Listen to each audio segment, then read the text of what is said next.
I might catch some flack for this one. I mean, some women could step back because this one's ripe with some biblical fruit, grounded in biblical roots, taking feminism and holding it up to biblical truth. Like, what if we could talk to Eve, Mary, or Ruth? How would they speak on the topic?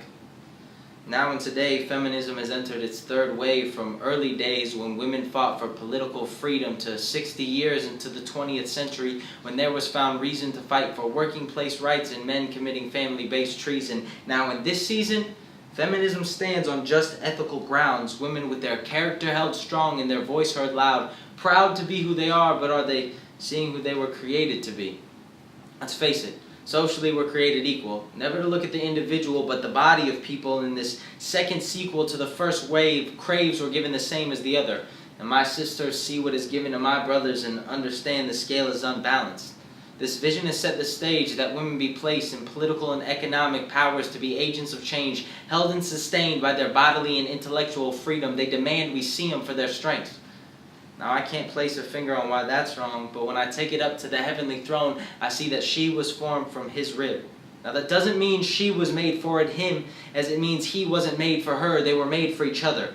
A divine design confined to so by the Creator to remain that way from creation to law to Savior. She was made for a purpose.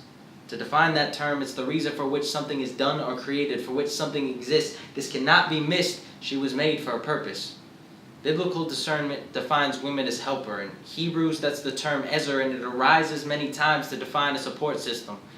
Now, this helper is not some slave to a kitchen or a woman whose mission is strictly confined to a home. No, is a leader, not a helper too, helping to guide the masses beyond and through any challenge at hand.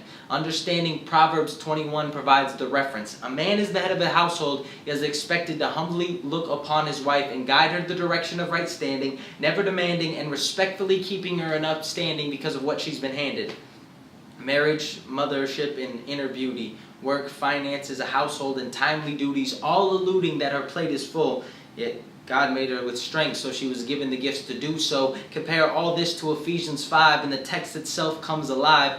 A woman is supposed to be submissive to her husband, yet this submissiveness has been contorted. Look at the words, and they're imploring that again, women are a helper. She is to help him as he is to help her, both humbly serving one another as Christ served us. It's service. That is our purpose. Because while feminism stands on just ethical grounds, its greatest downfall is that it stands prideful and proud, denying the triumphant sound of Christ. So women, live like Esther, Phoebe, or Deborah, because their lives hold the proof.